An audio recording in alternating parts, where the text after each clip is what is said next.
আপনার ভাগ্য কি খারাপ যাচ্ছে? তাহলে এই ভিডিওটা যেটা আজকে আমরা উপস্থাপনা করছি সেই ভিডিওটা শুধু আপনার জন্য। নমস্কার ভক্তগণ, মহামন্ত্রম চ্যানেলে আপনাকে স্বাগতম।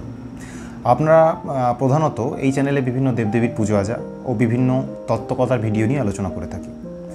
আপনি যদি এই চ্যানেলে নতুন হয়ে থাকেন তাহলে অবশ্যই চ্যানেলটি সাবস্ক্রাইব করুন আর বেল আইকনে ক্লিক করে আমাদের পাশে থাকুন। আর ভিডিওটি যদি আপনার ভালো লেগে থাকে তাহলে অবশ্যই লাইক করতে ভুলবেন না। তবে চলুন কথা না বাড়িয়ে মূল ভিডিওতে আসা যাক। আজ আমাদের আলোচ্য বিষয় হলো, যদি আপনার ভাগ্য খুব খারাপ যায় বা আপনার সময় খুব খারাপ যায় তাহলে কি করবেন। বা এমনও হয়তো হচ্ছে যে সঠিক মূল্য আপনি পাচ্ছেন না, মানে আপনি যে কাজটি করছেন, কাজটি তো করছেন আপনি, কিন্তু মূল্য নিয়ে যাচ্ছে অন্যজন, সঠিক মূল্য আপনি পাচ্ছেন না, কিন্তু সেই কাজের দাম যেটা বললাম অন্য কেউ নিয়ে চলে যাচ্ছে। তাহলে কি করবেন আপনি? আপনার জীবনে ধরুন সব সুখই ছিল, কিন্তু সেই সুখটা হঠাৎ করে যেন মিলিয়ে গেছে বা তলিয়ে গেছে, সেই সুখটি আপনি পাচ্ছেন না। তো তাহলে আপনি কি করবেন? এসব সমস্যাগুলির মধ্যে যদি আপনার কোনোটি একটি ঘটে থাকে তাহলে এই ভিডিওটি শুধুমাত্র আপনারই জন্য। তো আজকে আপনাদের এই ভিডিওর মাধ্যমে একটি মহামন্ত্রের কথা বলবো, যেই মন্ত্রটি পাঠ করলে বা শ্রবণ করলে 24 ঘন্টার মধ্যে আপনারা আগের জায়গায় ফিরে আসতে পারবেন। মানে আপনাদের যে সময় খারাপ যাচ্ছিল বা অন্যান্য কোনো যে সমস্যাগুলি হচ্ছিল সেগুলি থেকে আপনারা আবার পুনরায় নতুন করে সুস্থ স্বাভাবিক জীবনযাপন বা সচল জীবনযাপন করতে পারবেন।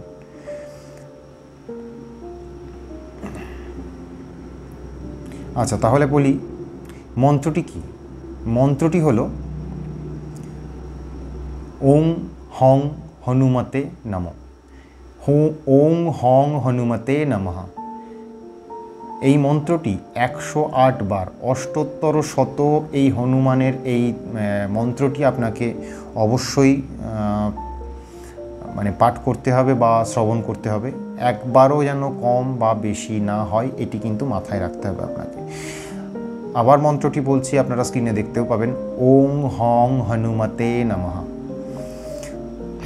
আপনার ভাগ্য ফিরতে বাধ্য থাকবে। দেখুন এই মন্ত্রটি 108 বার জপ করুন অথবা শুনুন, তাহলে কিন্তু দেখবেন আপনার ভাগ্য ফিরতে বাধ্য।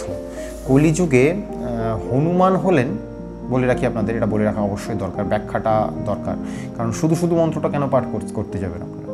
কলিযুগে হনুমান হলেন এমন একজন দেবতা, বজরংবলী হলেন এমন একজন জীবন্ত দেবতা, উনি সেই রামায়ণের সময় থেকেই, সেই রামচন্দ্রের সময় থেকেই কিন্তু উনি অমরত্ব লাভ করে আছেন এই ধরাধামে।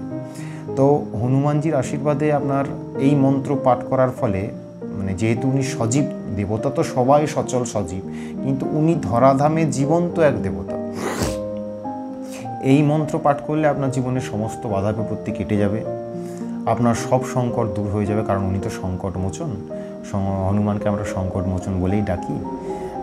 তো হনুমানজির আর এক নাম কিন্তু এটা, জানেন তো, সংকট মোচন। তো মানুষের সব সংকট কিন্তু দূর হয়ে যাবে এটি জপ করলে।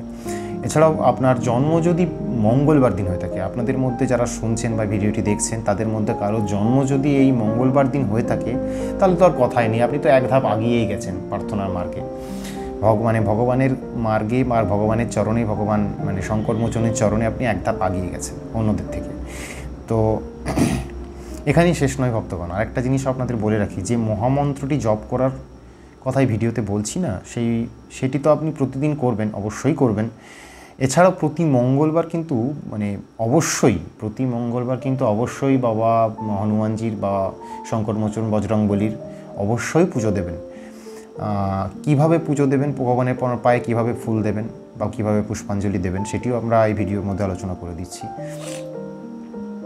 সেটা আপনার মন্দির তো সবার বাড়িতে, হিন্দুদের বাড়িতে তো মন্দির থাকেই, সেটা বাড়ির মন্দিরেতেও আপনি হনুমানজির ছবি নিয়েও পুজো করতে পারেন, কিন্তু ভালো হয় যদি মন্দিরে গিয়ে পুজো দেন, কারণ সেটা তো যাগযজ্ঞ করে প্রাণ প্রতিষ্ঠিত দেবতা। আপনার বাড়িতে তো আপনি যাগযজ্ঞ করে প্রাণ প্রতিষ্ঠা করছেন না, ভক্তি হিসাবে পুজো দিচ্ছেন। তো প্রাণ প্রতিষ্ঠিত দেবতার কাছে যাওয়াটাই বাধ্যতামূলক বলে আমার মনে হয়, সেটা আপনারা আপনাদের ব্যক্তি বিশেষে করতে পারেন। যাই হোক, সেটা কীভাবে পুজো দেবেন, কী কী উপকরণ লাগে সেগুলিও বলে দিই।